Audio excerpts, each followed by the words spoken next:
Hi, everyone. This is Leslie Karen Hammond. I am coming to you through Zoom this time because my regularly scheduled Blab program had a couple of technical issues I've never run into before. And although I'm pretty good at fixing stuff on the fly, this wasn't one of them. But I want to thank you for taking the time to watch this. And I promise that my special guest, Angela, is going to have some really amazing things to share today. So it is well worth your time. So again, thank you. So since I know you're not catching us live and you're going to be catching us on the replay, you can expect about 45 minutes roughly of some really great content. And since I'm not going to be able to take your questions live this time, I would encourage you to email either myself, or I'm going to give you Angela's contact info too. So you can reach out to her as well if you have questions, because that's one of the beauties of working with Blab in that live format is that engagement. So I'm really disappointed we're not going to have that engagement now. However, I am a Girl Scout. I know how to make the best of every situation, and that is exactly what's going to happen today. So, Angela, I am so grateful. Let me give you the introduction that you are so worthy of, and since I don't want to miss anything, I'm going to make sure that I read it here. So let me just start by saying that Angela and I met through Toastmasters probably 6 or 7 years ago, and I'd always admired her because she was just a really dynamic speaker. I mean, this woman does things like doing a cartwheel on stage beforehand. Just, I remember that. Just to make sure that, everything else after that is cake. Yes. So Angela, she's an award-winning speaker, and like me, she's a 3-time author. She's a 2-time TEDx presenter, and she's a podcast host and a trainer. And a couple things that I can't wait to tell everybody about today is that she's the creator of the Speaking School for Women and a podcast called, let me just make sure, here, where is it? Oh, Claim the Stage. And it's really awesome because I listened to an episode on there and I loved it and I was taking notes. So I absolutely know you are going to love Angela. So please, everyone, join me in welcoming Angela. So I'm gonna clap for everyone else out there who would clap if they were watching us.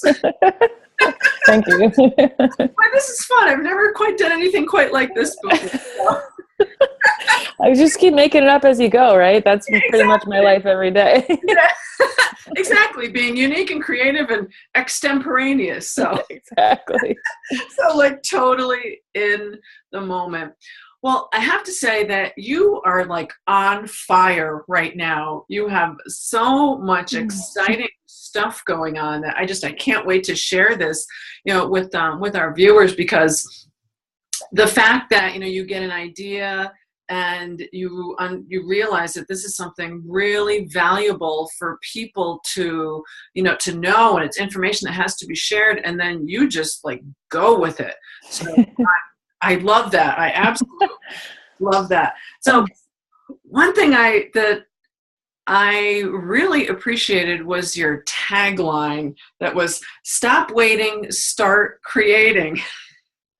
So my first question was, how long did it take you to master that?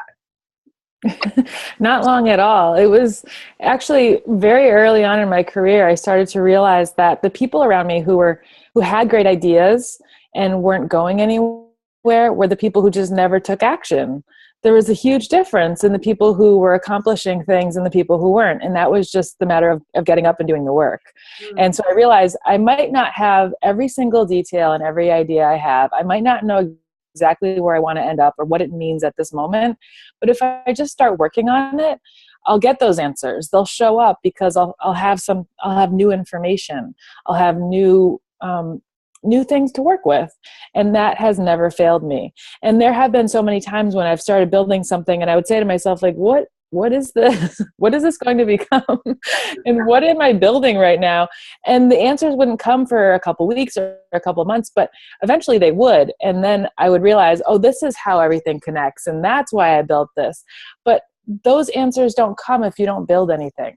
So I just tell people, if you have a lot of questions about your career, about your business, about, what you really want from life, stop thinking about it and start creating something, because new information shows up when you have new things to work with. Well, and it's so easy to get caught in that analysis paralysis. And so I'm guessing that you're either a recovering perfectionist or you were just lucky to not be born with that gene. No, I'm definitely a perfectionist. So to this day, I'm still a perfectionist. So I'm constantly fighting that and trying to think of ways to overcome that desire to be perfect. So when I rolled out my podcast a couple of weeks ago, I didn't have a theme song. I didn't have a professionally produced introduction. I'm like, I'm just going to roll with this because I don't know exactly how I want that to sound yet, but I'm not going to let that delay the launch of my podcast. I'm just going to say that I don't have that stuff yet, but hey, I'm just practicing being imperfect here. Well, I love that you said that because, I'm a recovering perfectionist, and it took me such a long time to get good with the term good enough. Mm. And I would have people bringing that to me from all different directions. And there was something about, okay, so maybe I was a person who liked to be in control. I'll admit it. And for me, there was this, if I planned everything out to what I believed was the point of perfection, at least in my mind's eye, that there was a safety in going ahead and launching it, putting it out there or what have you, because I knew that I built every possible component that I could. And so for me, there was this safety in that. But in doing so, there's all this effort that you exert up front, and then it might not even be something that that you want it to be. And boy, that was a tough lesson to overcome. Yeah. Well, I changed my focus from creating outcomes and accomplishing goals to running experiments. And when you think of everything as an experiment, it's never right or wrong. It's never good or bad. It's never success or failure. It's just a learning opportunity.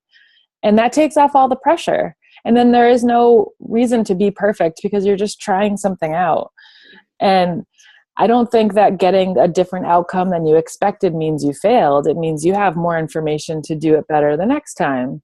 And when you think about everything in that way, it takes all the pressure off from trying to be perfect and trying to do it right. And I think the perfectionist mantra is not yet. And my mantra is the exact opposite, stop waiting and start creating. So I think it requires some practice to get used to just jumping into things. But when you do it, you accelerate your learning and you stop wasting all this time thinking about all the possibilities and all the ways things could be wrong and bad. And it's just do it. Oh, I love that. That's going to be one of my new inspirational index cards, running experiments. Yeah.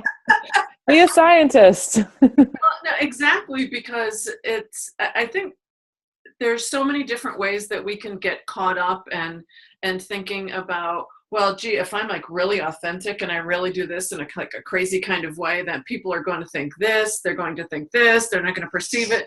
But yet, I don't know about you, but I've really been making a conscious effort to be more authentic and not be, so staged and just so attached. Well, I say attached to outcome, but I mean, I don't want to be unapproachable because I look too perfect in what I'm doing.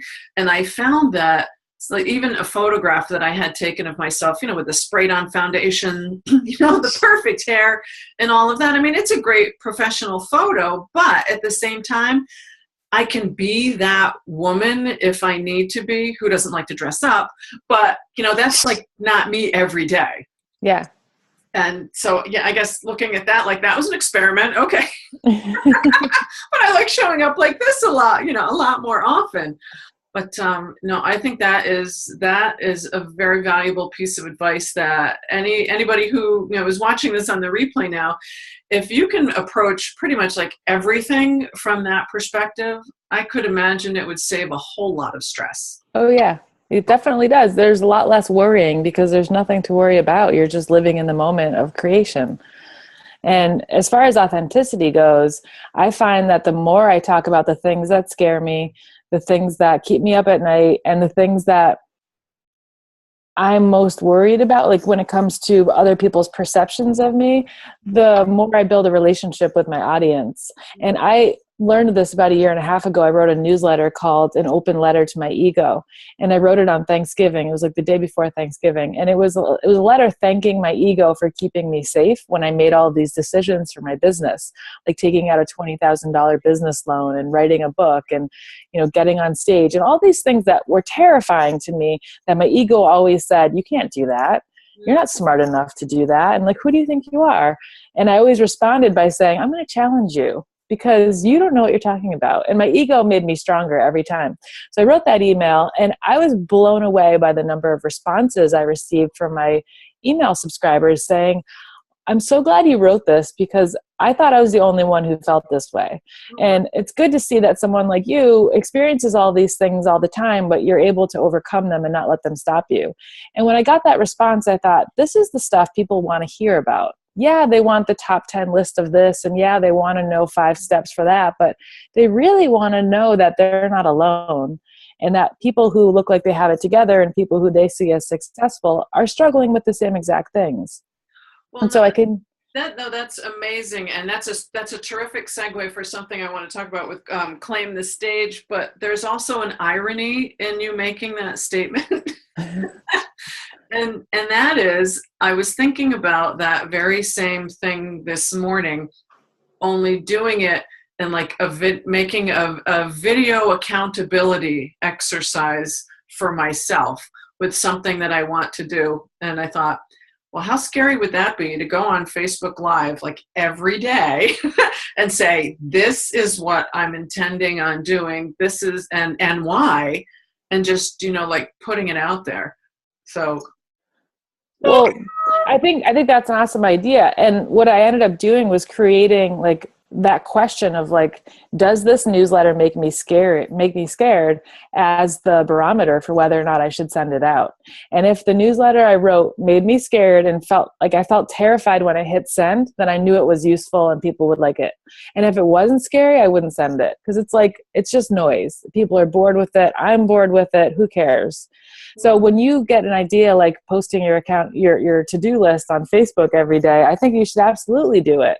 And as a video, that's even scarier. So you should definitely do it, because you're going to grow from it, and your audience is going to be like, wow, she's cool. Look at what she's doing. Why am I not doing that?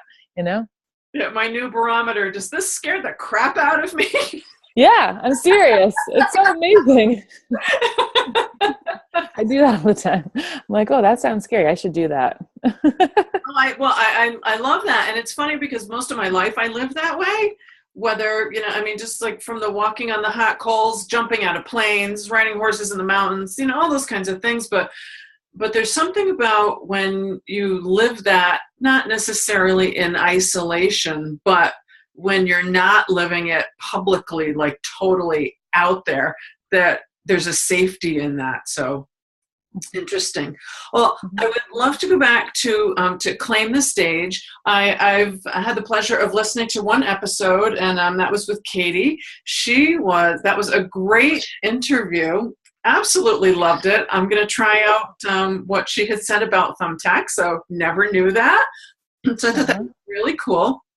And your target audience has got to be growing by the minute, because I know there are so many, creative entrepreneurs out there who want to speak and get paid.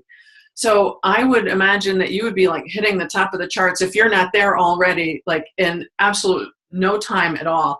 And I am happy to say that I'm going to be sharing that podcast with some of my clients and other people too, because there's just it's juicy stuff in there. So thank you for bringing that to the world, because it is so needed. Thank you. Yeah. And your interview came out today. The one that I did with you about your book and about the top 10 reasons why people don't speak up, and our conversation. Yeah. It's up on iTunes, Stitcher, and it's on my website as of today. So people can check that out. Oh, awesome. Thank you for that. I'll have to check that out. Yeah. So what was your inspiration for starting that? Well, I used to work at a radio station, and I wasn't a DJ, but I did do some voiceovers, and I got to do some commercials, and I loved audio. I loved being able to speak into the mic and use my voice in different ways. And I always thought, like, maybe someday I'll do something with audio in some way. So it was just that, like, planted a seed like 10 years ago. And then one of my clients, Doug Foresta, who has become like a podcasting coach from years ago, he has just kept in touch, and he's done a great job with podcasting. And I just thought that would be a great forum to just start sharing ideas and interviewing people. And I started a speaking school for women a couple months ago to help them become paid speakers. And I realized there's so many pieces of this journey of becoming a paid speaker that I could never put in a course. Like, the course would be 17 years long if I tried to do that. So things like negotiation and how to find your voice and talking to other experts who are speakers and who come at this from different angles offers a lot more, just information, insight, experiences that I could just never do on my own. I thought the best way to do that would be through a podcast. And I want to talk a little bit more later on about the speaking school for women. So, did you find that you were a natural born interviewer? No. Well, what's funny is what I noticed, I've only done 6 or 7 episodes so far. What I'm noticing in the conversations is it's a lot like being a coach, because you're asking questions and you're trying to get to the heart of something, and you're really listening to the person to understand where they're coming from, what's important to them, and trying to get somewhere with them. So I almost think of interviewing as coaching in a way, although I'm not trying to help them move to a new place in their life exactly, but you kind of had that same conversation. So I think coaching helped me to become a good interviewer. And I also just have a natural curiosity in people. I tend to sit down with people for coffee all the time, like new people, and they'll do 90% of the talking because I'm just so intrigued, like, with why people do what they do and how they chose to do it, and I want to learn from them. So I think that the curiosity and the coaching has helped me to become a better interviewer. Well, and it is fascinating. People have the most amazing stories. And, one of the things I started doing in networking years ago was when I go, instead of asking people what they do, I ask them why they do what they do, so just to, piggyback off that, and Simon Sinek, who I absolutely love. And I'll never forget this one woman. She was in financial services. I had asked her that why, and she paused for a moment. And she said, when I was growing up, my mother had a household allowance. And at the end of the week, if she didn't spend all the money, she had to give the rest back to my father. And I swore I was never going to let that happen to me. And I use that story a lot in my talks, and the look on the audience is like, oh, she had to give the money back? And I mean, it really makes for a powerful why. I know. Can you imagine? Mm-hmm.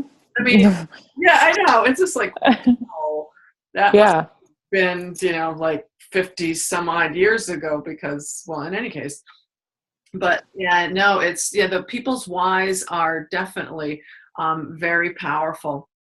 So what kind of words of wisdom would you have for people who are thinking about starting a podcast? You really have to understand who your audience is to start with. Like, what do they do? What do they care about? What are their goals? What are they struggling with? What kinds of questions do they have? And then try to find people, if you're doing an interview type of podcast, that would be able to answer those questions and help them accomplish their goals. Mm-hmm. Just making a general podcast. Like, if I created a podcast that was like ideas for entrepreneurs, it's like, I don't know, I guess that could be successful, but it's not very specific. And so being specific in what kinds of problems you're solving for people and who those people are will help them to determine quickly, when they get to your podcast, they can answer the question, is this for me? If they can't quickly answer that question, they'll probably walk away. So having a name that implies what it's about is very helpful. Like, trying to be, kind of ironic or abstract doesn't really help you, because people don't have time to try to decode puzzles, and understand what does this mean? So try to keep it clear, specific, solve problems of your audience, and make sure that you're always thinking about what would be most valuable to them, because they're giving you their time. And I do want to throw in some episodes where I'm just giving advice on one particular topic and not doing an interview, but always keeping it focused on the type of information they're looking for. So I think anyone who wants to start a podcast first needs to know who it's for and what are the problems they're solving for them. Well, and I mean, nowadays we have 3 seconds or 7 seconds to capture someone's attention. So, it's not very long. Yeah, definitely. And what would you have to say to people who want to be guests on other people's podcasts? Great question. I think being able to pitch yourself by thinking about what the host really needs will help you to get an advantage. Recently, earlier this week, a woman emailed me and said, I listened to your podcast. I loved it. I think that it's spot on. I want to be on your podcast. Here's what I talk about. Here's what I specialize in. Here are 10 questions you can ask me. Here's my bio and here's my headshot. And I was like, you just did all my work. So yeah, you can be on my podcast. I don't have to research you. I don't have to think about the questions. I don't have to request your headshot. Everything is right there. So if you want to be on a podcast, make sure you understand who you're pitching to and what they need and why you'd be a good fit for the show. And if you can put that all in front of them and make their job easy, that dramatically increases your chances of getting on the show. Well, boy, that is definitely great advice, because I mean, I've heard of a speaker sheet, but I haven't ever heard of anybody that's done anything quite like that. So that is definitely progressive, and boy, hats off to that lady. So it'll be interesting to hear her podcast when that comes out, because I'm sure it's going to be amazing. And so please share with our listeners how they find your podcast. It is on iTunes and Stitcher Radio, and it's also on my website. If you go to angelalussier.us/podcast, the whole list of them are there, and you can, listen to them on my website, or you can go to iTunes or Stitcher. All right, excellent. And what is Stitcher? I'm not familiar with that. Stitcher is it's like the iTunes of Android, so you can listen to it on an Android phone. Oh, okay. All right. Yeah. Thank you. Well, I would love to get into a little bit more about the speaking school for women, and, what your inspiration was to start that. And I mean, and why speaking of all the things, you could be doing, because every woman I have ever met is multi-talented, like to the nth degree. So, so why speaking? Well, for the last 7 years, I've been a career and business coach, which I loved because I could help people to find something they're passionate about, market themselves for it, create a brand around it, and become successful in the field they want. And that was great for me. But last year, around November, December, I started to ask myself, is this really where I want to be spending my time? Is this work as rewarding as it once was? And so I sat down with a cup of coffee in front of my fireplace, and I just started journaling. And I wrote 3 questions at the beginning of my journal. One was, what do I love doing? The second was, where have I been most successful? And the third question was, what do people always ask me about? And I wrote and I wrote and I wrote. And for the first question, the answer was, what do I love doing? I love speaking. I love inspiring people. I love sharing my story. I love helping women. I love just the rewarding feeling of when a woman feels empowered and feels more confident because of something I helped her do. Where have I been most successful? I've been a paid speaker for 7 years, and more than half of my income comes from speaking. And I never really focused on it as like the entree of my business. I always thought of it as like a side dish. And I'm not really sure why. I think it was just because I always thought of myself as a coach first and a speaker second. But really, I've been a speaker for a long time. I just never talked about it as much. And then the third question of what do people always ask me about? I never really stopped and wrote down all the questions or paid attention to the questions that much. But people ask me about speaking all the time, because business coaches seem to be like a dime a dozen. Like, you can go to entrepreneur.com and read that magazine, and you can find someone who can give you general advice on your business. But when it comes to public speaking, there aren't as many women who are in this field who are doing it to get paid, and also, sort of out there with a strong brand and seeing themselves as a leader for other women. I'm sure there are tons and tons of them, but there are less of them than business coaches. And so when I put the three lists together, public speaking was like it was like, a spotlight on public speaking. I'm like, why did I never notice this before? But once I saw it, it was like abundantly clear that that was what I wanted to be doing. And when I thought back to my own story, I was so shy growing up. I was, 6 feet tall when I was 12 years old. And like, my whole world was just about feeling weird and different and not fitting into what everyone else looked like. And so for many, many years, I just never spoke. And it wasn't until I was 23 or 24 when I was at my first job after college, and I was a hard worker and I was getting promoted, but I was very quiet. And I noticed that all the leaders in my office were excellent communicators. And I realized in that moment, like, if I wanted to be a leader, I had to be able to speak. And that took me on my 5-year journey in Toastmasters to finally get up and give a speech and get comfortable with my voice and feel like I actually had something people wanted to say. And it was terrifying. I cried before so many meetings.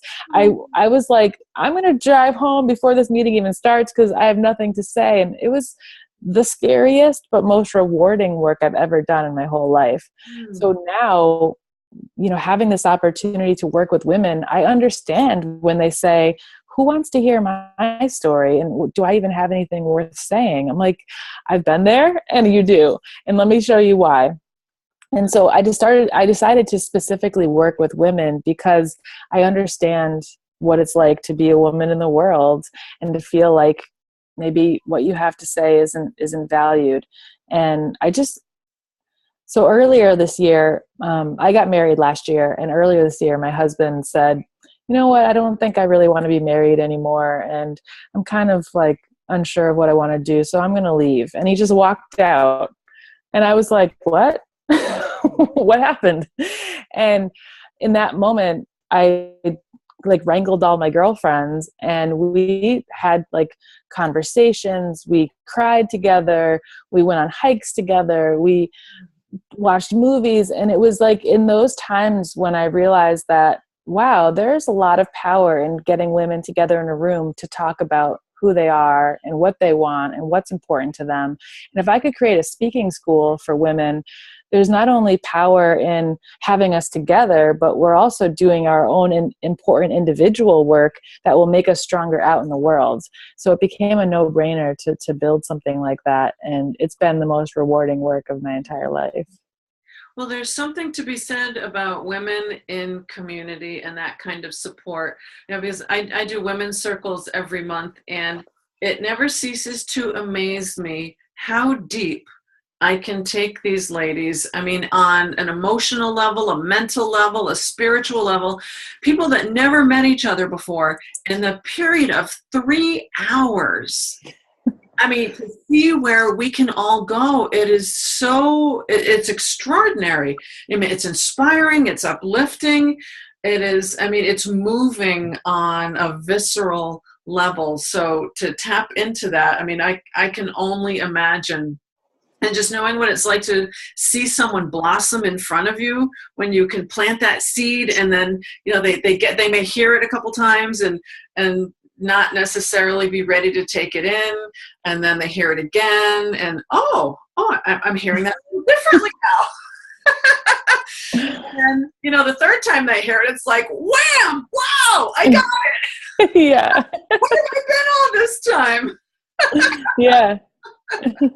Oh my goodness. So what do you find is the biggest fear that women come to you with when they sign up for your speaking school? Well, their biggest fear is that no one wants to hear what they have to say. That's the original fear. But then the fear changes, because the first thing we talk about in week 1 of the course is, who is your audience and how are you going to help them? Like, who do you most want to help in the world? And that's actually the biggest struggle, because they're so afraid of narrowing to one group that it brings up a lot of fears of scarcity and fears of having to say no to the other groups. And what if I'm already known for this? How am I going to change my brand to that? And what if I pick the wrong group? And that work of the first week of the course becomes, I guess, the thread throughout the next 6 weeks, because they're constantly thinking about, like, who do I really care about? And what would I say to those people? And it's, I wish that that work was done in first grade, actually, because it's like, it's so fundamental to our identity without us even recognizing it, because we're thinking like, well, how do I fit into the world? And who are my people? And those are questions that we don't often ask ourselves. Like, I think we're aware of them and we're constantly like trying to fit in. But when you actually have to make a conscious decision to choose a group of people to concentrate on, that's a totally different set of questions and fears. And so there were a lot of tears in my course, like people having major breakthroughs of recognizing beliefs they have, limiting beliefs they have about themselves, and who they can and can't help, and how qualified they are, and whether or not they're an expert. And realizing at the end that what you bring to the table is your personal story. You bring your experiences, you bring your own energy, your own style, and all of that is valuable. It's not just about expertise. And I think every woman who graduated from my program would say, I know that what I bring to the stage is me, not just a list of tips and worksheets. And that's really exciting. Well, for you to take women through that in one week of a program, to me is just like absolutely mind-blowing, because I was in a global mastermind for a year, and men and women alike came into it with that same kind of concern. And that process of narrowing down who the ideal client was, I mean, it's almost like some people would rather have their teeth pulled than try and figure this out. And one thing that was, and I mean, I'm self-included, because I think when that exercise that you did, what do I love, is so key, because when I first left gainful employment, I didn't want anything to do with anything remotely close to what that career was. And then there was another part of me that was afraid of being like completely authentic with this, with the medicine woman piece, and just this gift of holding a sacred space and helping, draw out women's stories and helping them heal through the stories, that trying to figure out how I was going to show up, I mean, gosh, it just took such a long time. And I've seen a lot of people going through the same exact thing, that, I mean, they've been in that program, they would say that sometimes it takes you a year to figure that out. So I'm thinking, like, a week?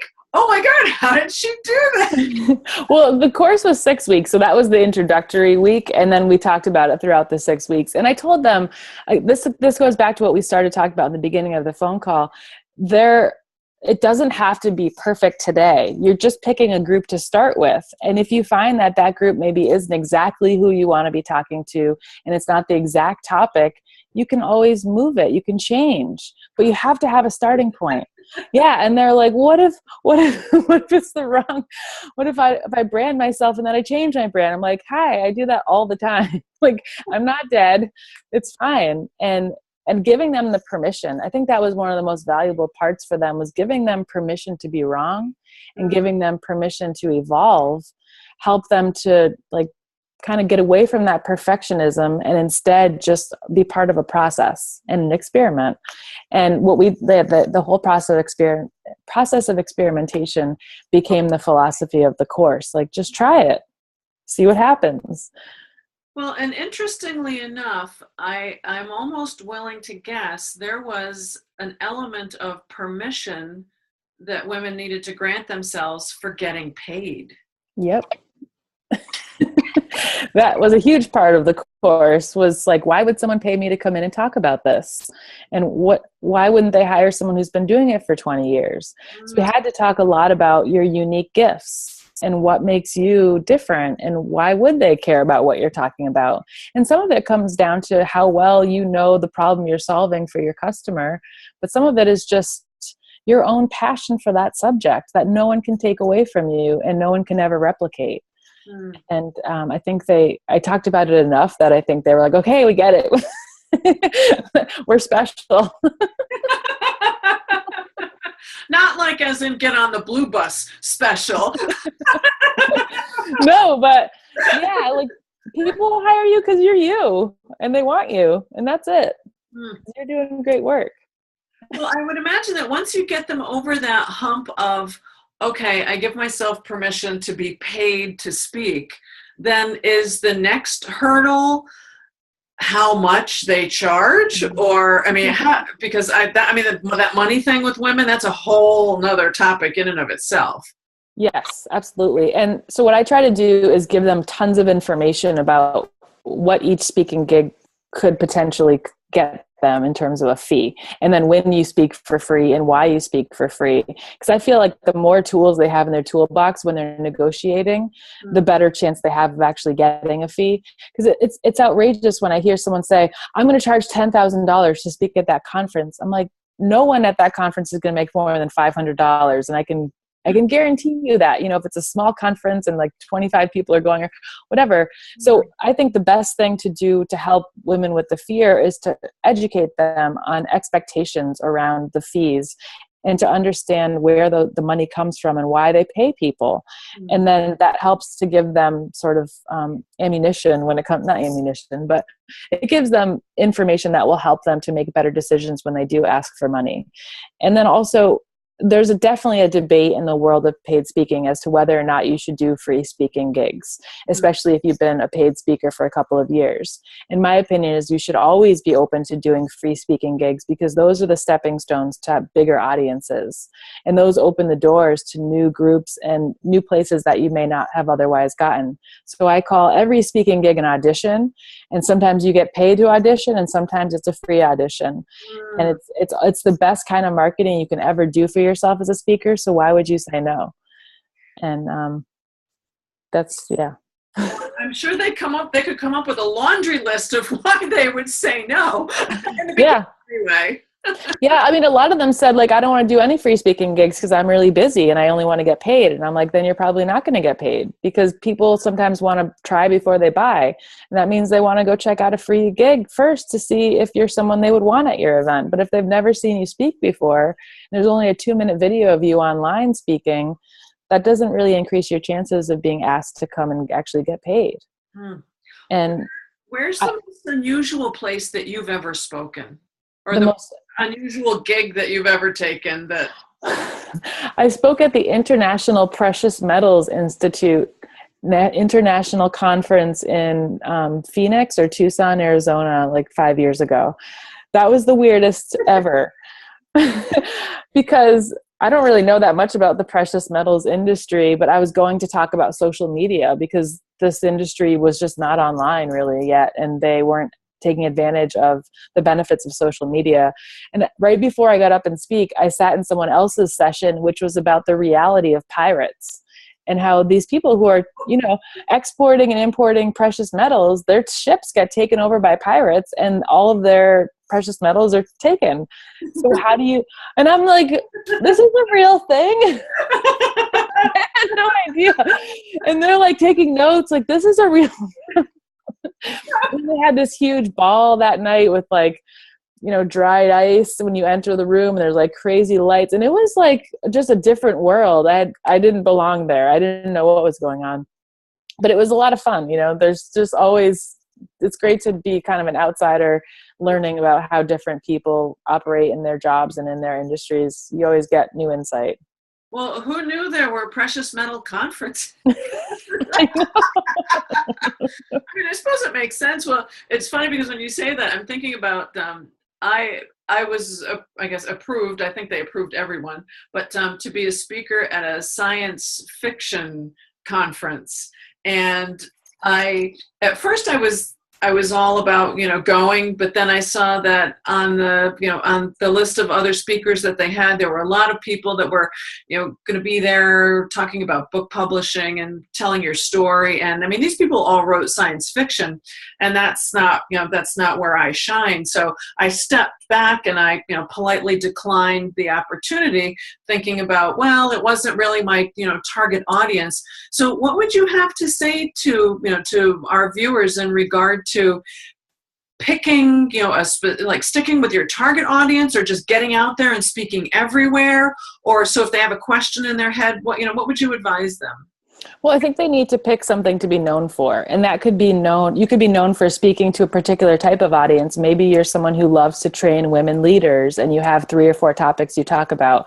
So that could mean talking to high school students who are women, young women, or you could be talking to women who own their own business or are executives in corporate America. So that gives you a lot of options. Or you could be like a method trainer where you're the YouTube expert and you could talk to any group in the world, no matter if they're a mid-level manager, if they're, they own an ice cream shop. You talk to everybody and anybody about YouTube. And then there's like another version, which is you are known for one topic and you talk to one group about it, which is what I'm doing, which is I'm talking to women about public speaking. And so I'm being very selective in where I show up and what I talk about, because my old brand, which was business coaching, people are still contacting me saying, hey, can you come do a workshop on whether or not someone should start a business? And I kind of have to say no, because that's not really where I'm taking my company at this point. So speakers need to determine for themselves up front, what's my topic and who's my audience and where am I going to allow myself to speak? And if speaking at a sci-fi conference matches the answers to those questions of like, yeah, it's not really the audience I talk to, but this is the topic I want to be known for, then I'll go speak there. But for example, a couple of weeks ago, one of the women in my speaking school was asked to speak at a tech conference in Colorado. And she speaks about how to create how to humanize your brand and how to create more of like a strong connection with your customers. And they asked her to talk about like social media. And she's like, I could probably talk about humanizing your brand through social media to technical people, but I'll have to alter my talk a little bit. And I said, well, if you feel like you can add value to that audience, then yes, you should take the gig. But if you feel like it's so foreign that you would be kind of lost and you wouldn't really be able to make the connection for them, then say no. So it's always a case-by-case basis. And I think the speaker knows when they look at who the audience is, can I make a difference for them? Will this be a good use of my time and their time? And then you can make the determination from there.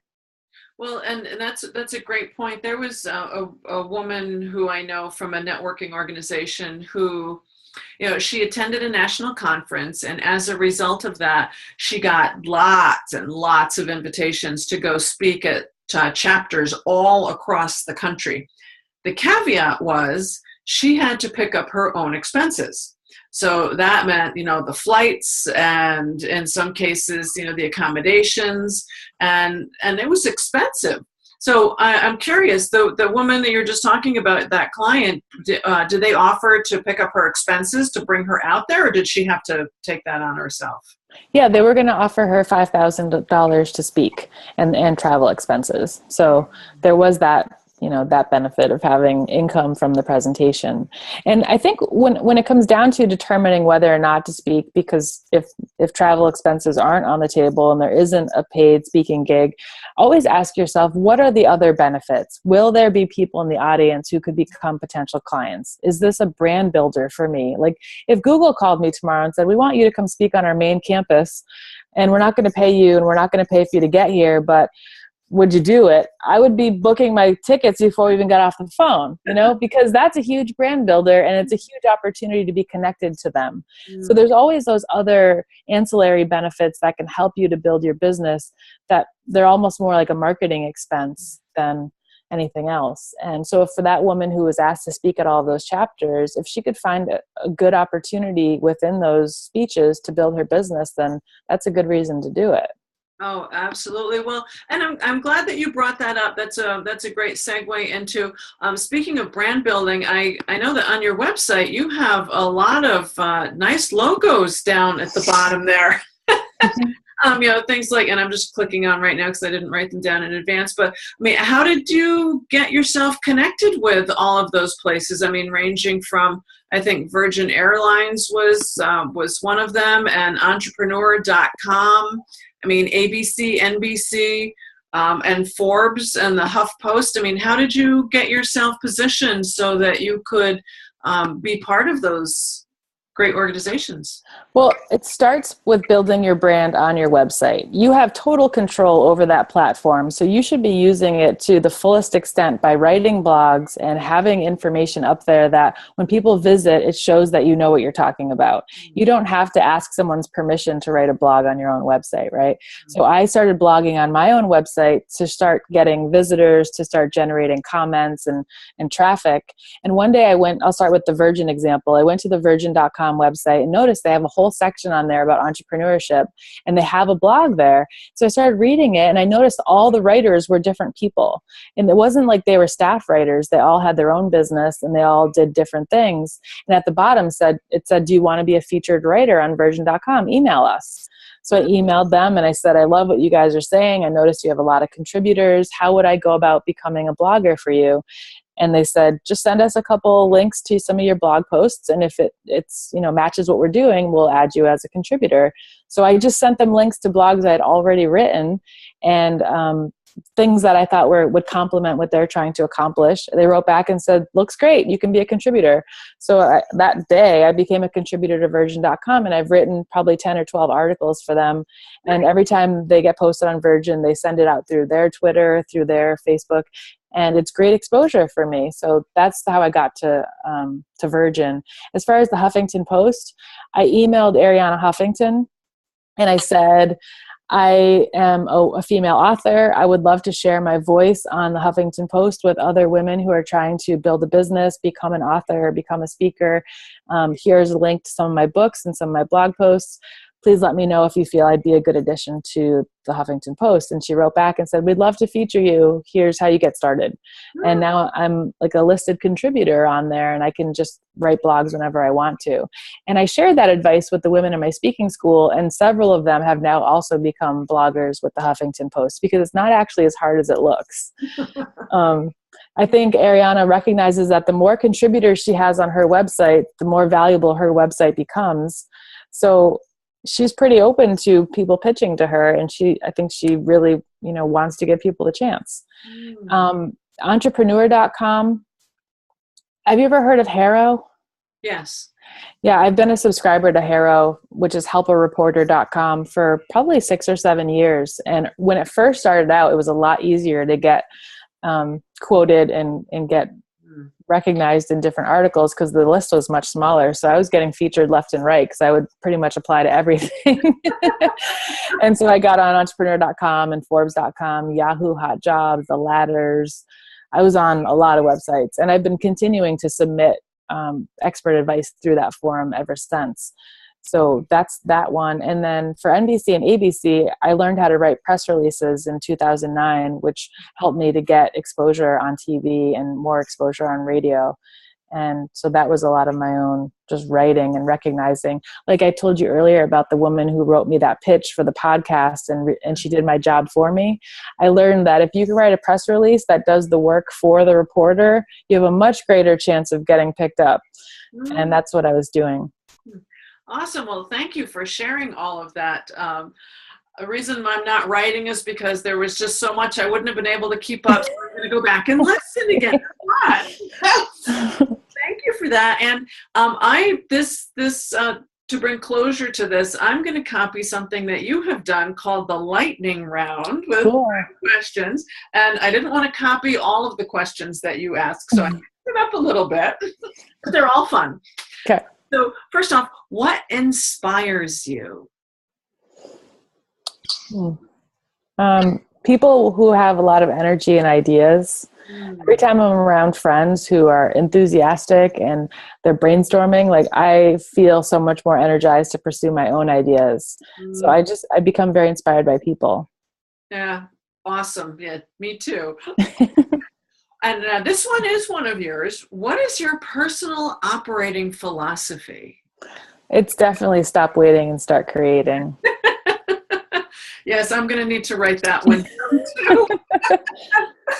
And aside from the speaking, what advice do you find yourself giving most often? Probably that.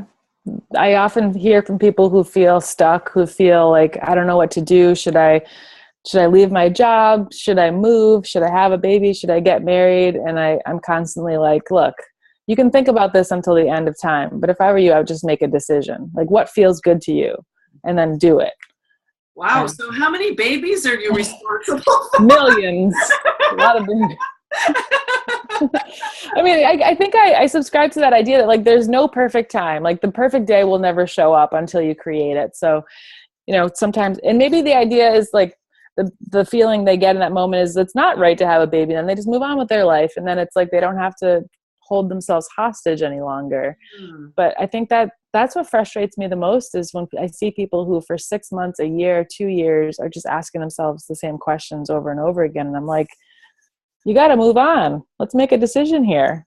You can't just stick with that same question for 20 years.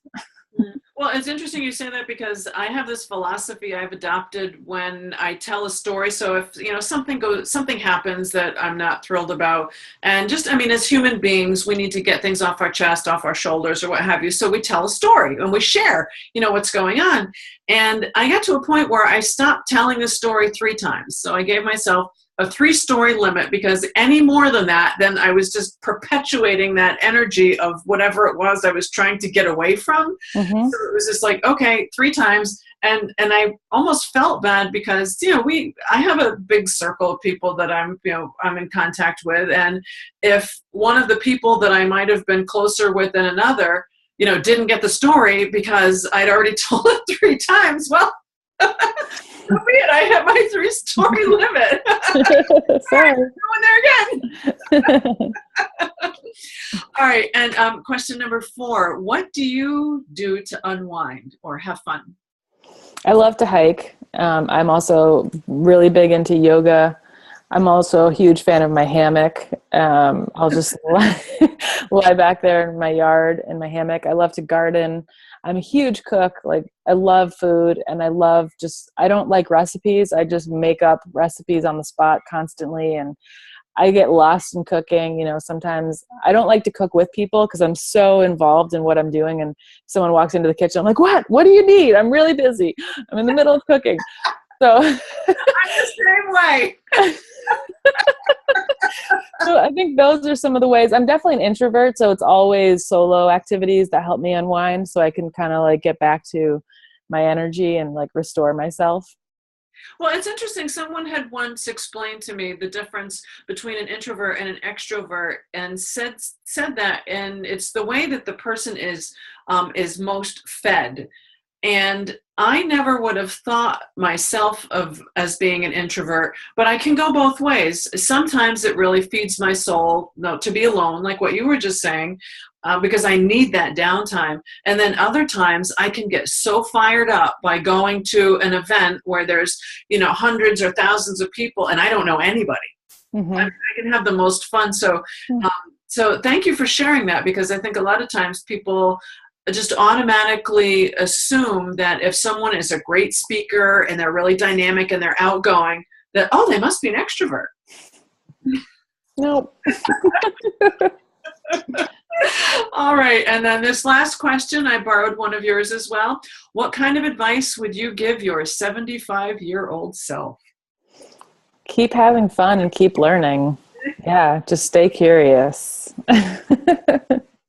Well, this has been so much fun. I love it when we laugh. It's, it's just like having a cup of coffee with a girlfriend and just, hey, here it is. There's a basic structure, but it's like leaving room for anything to go. So I would love for you to share with us again how people can, reach out to you, find you, connect with your podcast, and get more information about the Speaking School for Women. All the information is on my website. It's at angelalussier.us. My last name is spelled Luss as in Sam, IER.us. And I'm also on social media. I have all the handles that are Angela Lussier. So if you just type that in, you'll find me. And Claim the Stage, as I said, my podcast is on iTunes and Stitcher. And you can also listen to it on my website. Awesome. Thank you. Well, nothing like keeping it simple and having all those handles be your name. Just like I did that because I know I'm going to change my ideas like 1,000 times, and I'm going to have different brands and different, businesses and stuff, but I'll always have my name. Well, and I'm glad you said that, because I just went through that whole thing where I would, I got more darn domain names than I need. And it was finally put them all under one umbrella. It's like my name, LeslieKarenHammond.com. I'll never lose my name. Yeah. So there it is. Well, thank you again for joining me. And I appreciate, you're just kind of like going with the flow here with the thing with Blab. Who knows what happened, but, I will send this out and post this so that people can experience, your wisdom and your enthusiasm and just that passion that you have for helping women get out there and use that voice and get paid for using it. Thanks so much. Oh, you're very welcome. All right. Have an extraordinary day. And everyone who's catching us on the replay, thank you so much for tuning in. Stay tuned. We'll talk to you next week. All right. Take care. Bye. Bye.